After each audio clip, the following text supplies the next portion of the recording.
Kenapa Rasulullah diisrakan pada malam hari, tidak siang hari?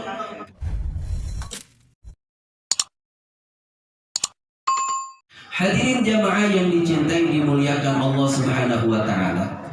Kembali lagi pada peristiwa Isra dan Mi'raj, yang mana peristiwa tersebut yang dialami oleh baginda Rasulullah Muhammad sallallahu alaihi wasallam dari Masjidil Haram ke Masjidil Aqsa, yang diabadikan oleh Allah di dalam surah Al-Isra ayat pertama, Subhanalladzi asra bi'abdihi laylan minal masjidil haram ilal masjidil aqsa. Kapan terjadinya? Laylan, pada malam hari Rasulullah diisrakan dan dimi'rajkan. Kenapa Rasulullah diisrakan pada malam hari, tidak siang hari? Karena malam hari merupakan waktu yang istimewa, waktu yang luar biasa, waktu yang banyak diapresiasi oleh Allah Subhanahu wa ta'ala, itu waktu malam. Maka orang-orang yang berjalan menuju masjidnya Allah di waktu malam itu mendapatkan apresiasi yang mulia dari Allah. Apa dalam hadis? Basyiril masya'ina fi dhulami ilal masajid bin nuril tami yaumal qiyamah.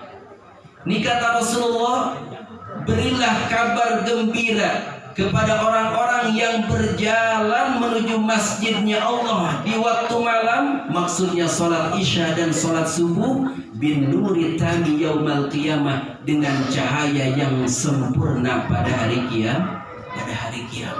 Maka waktu malam itu luar biasa, Pak.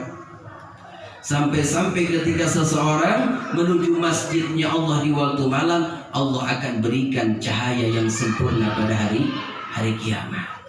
Kenapa dikatakan dengan cahaya yang sempurna? Apakah ada cahaya yang tidak sempurna?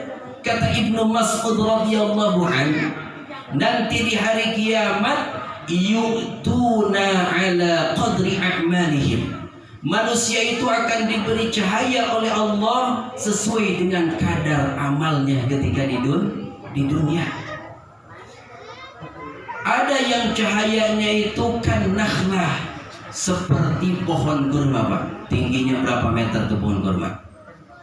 Kira-kira misalkan 3 sampai 4 meter. Tuh cahayanya luar biasa. Ada juga yang diberi cahaya oleh Allah Subhanahu wa ta'ala karrajulil qaim, seperti seorang laki-laki yang sedang berdiri. Kira-kira berapa meter tuh? Ukuran 2 meter kurang, ya. Dan ada juga manusia yang diberi cahaya oleh Allah Subhanahu wa ta'ala hanya sebesar ibu jarinya.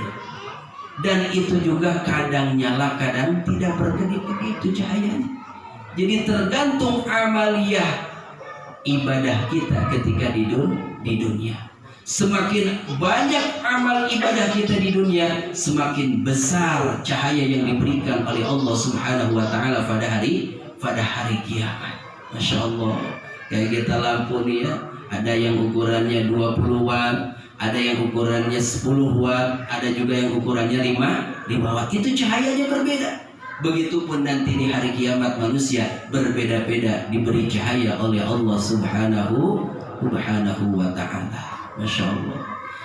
Bahkan bukan hanya di hari kiamat, di alam barzah pun, di alam kubur pun, yang ukurannya 1 kali 2 meter, bagi orang-orang yang beriman kepada Allah Subhanahu wa ta'ala, yang dalam pandangan mata kita gelap, tetapi insya Allah nanti akan diberi cahaya oleh Allah Subhanahu wa ta'ala bagi orang-orang yang beriman, sehingga alam kuburnya akan bercahaya. Ya. Mudah-mudahan ketika kita wafat, ya, di alam barzah kita diberikan cahaya yang sempurna oleh Allah Subhanahu wa ta'ala. Amin ya rabbal alamin.